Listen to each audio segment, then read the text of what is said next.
Since 2018, browsing the internet in Europe has become a nightmare.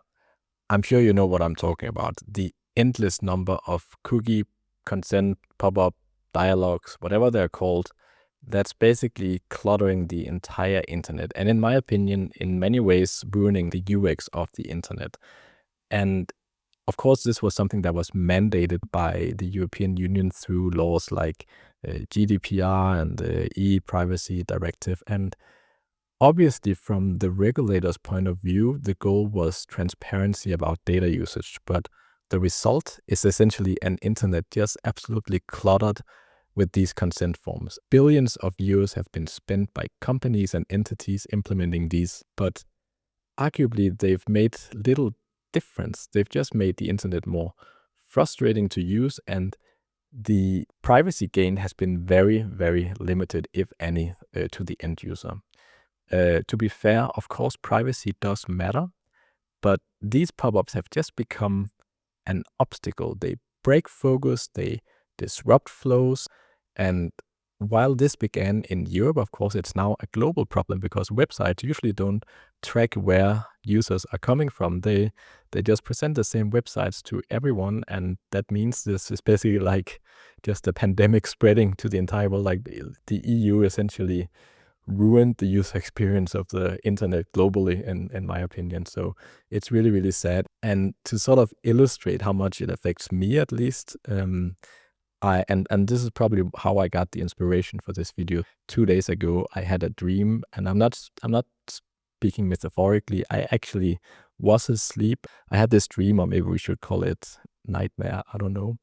But I was browsing the web, and I was confronted with a cookie pop-up that this regular ones that we always see, and I tried to press accept all, but then it was replaced by another dialog that said that due to new updated EU regulation, they need to now have confirmation that I actually accept all cookies. So please go to your favorite authenticator app and provide a one-time password for confirming that you consent to cookies. So I was very happy when I woke up and realized this was just a dream.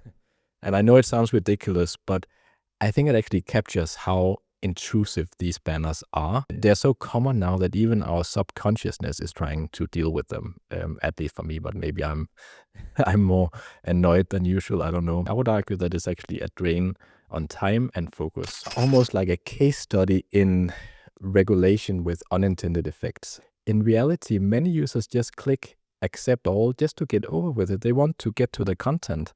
And this widespread behavior is actually known as banner fatigue.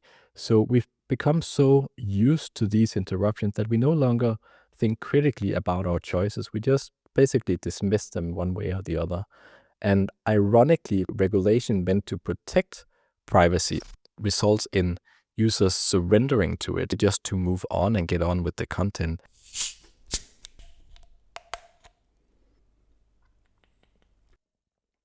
And it's actually not just cookie banner fatigue, because these infamous European attach lids on the bottles were, I think the goal was to avoid people throwing the caps in nature. But preliminary data shows that more of these caps actually end up in nature now. I guess because people get so annoyed that they rip it off and just throw it on the beach or something. So I guess this is real life cookies. Yeah. Cheers. So let's try just for fun to quantify the problem. So I actually did some research. I used several LLMs. I used Grok and ChatGPT to basically come up with some mathematical estimates on how much time is actually wasted dismissing these pop-ups. And hold on to your hat or whatever you have to hold on to, because I was kind of like, surprised by the results. What the models came up with was that an estimate is that Europeans spent 575 million hours per year interacting with cookie banners. That's, okay, let me prepare to say this. That's 66,000 years of collective time among Europeans gone every single year. 66,000 years wasted dismissing cookie pop-ups. In my mind, it seems completely ridiculous, but I've checked the numbers and it seems very realistic, unfortunately. On an individual level, that's around 1.4 hours per year per EU user. But for digital professionals who visit hundreds of websites weekly, like this will add up to way more than that, of course. For if you work in design or development, content creation, your number could be way higher, like maybe 20, 22 hours annually, simply clicking away banners. Of course, this is not any scientific investigation, but I don't think the number should be that much off, unfortunately. Of course, I didn't go through this entire rant without a solution, and that's why I'm happy to say that I actually finally found a solution that I'm happy with.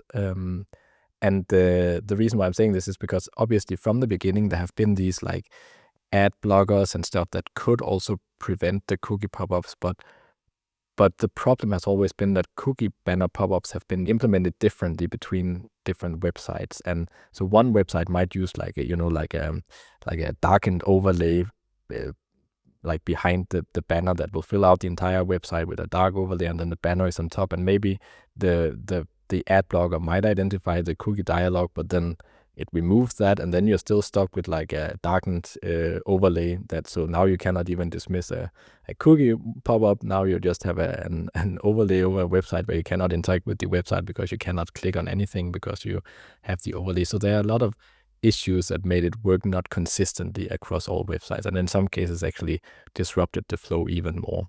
So the solution I found is a browser called Brave, and this video is not sponsored by them or by anyone for that matter. I just really like the product they made, and it solves an issue that I want to also help other people solve, because it's been annoying me for so many years now.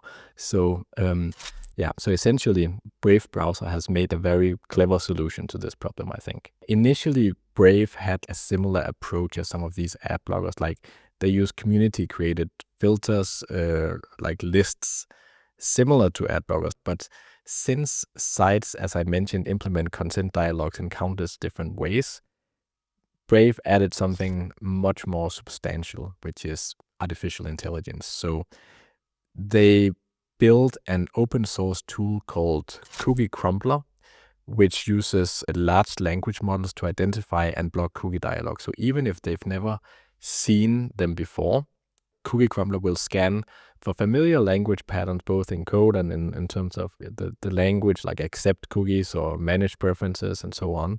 And either it will hide these elements or simply inject a default response into them so you don't have to do anything.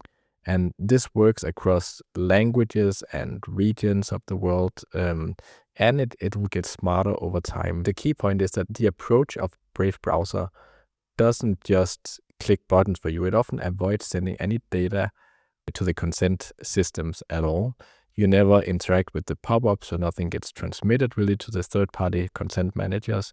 In other words, your privacy stays intact by default. And in practice, it means that websites load faster, they're cleaner, and without all these interruptions. And you can download the browser for free at brave.com and start using it. So my recommendation would be to just try it and see, and hopefully you notice pretty quickly that something is off. Like you're like, why am I suddenly not dismissing all these random pop-ups anymore? Like you almost feel like something must be wrong when these are not appearing anymore. But after a while, you're like, it's so nice to get back to pre-2018, and it's about reclaiming your time and mental energy. If Brave browser saves you, let's just say 20 hours per year, that's a full like 2-3 extra work days you get back. It's time to do what you like, get some extra sleep, which is important. It's not ending here really, because new European Union policies like the Digital Services Act and the AI Act are also being implemented. So they aim to make the internet safer and AI more accountable, but many worry that they will introduce even more friction than something as simple as cookie pop-ups have shown to be. So because essentially if cookie banners are any indication, like the implementation of these new laws may follow the same patterns where complex ideas are rolled out in these like clunky user hostile ways. So yes, again, user privacy and safety matter, but when regulation disrupts everyday tasks, I would argue that something is then off. I would say Brave has improved my digital quality of life. And so give it a try and let me know what you think in the comments down below. And thank you so much for watching all the way to the end. See you soon and have a great day. Bye bye.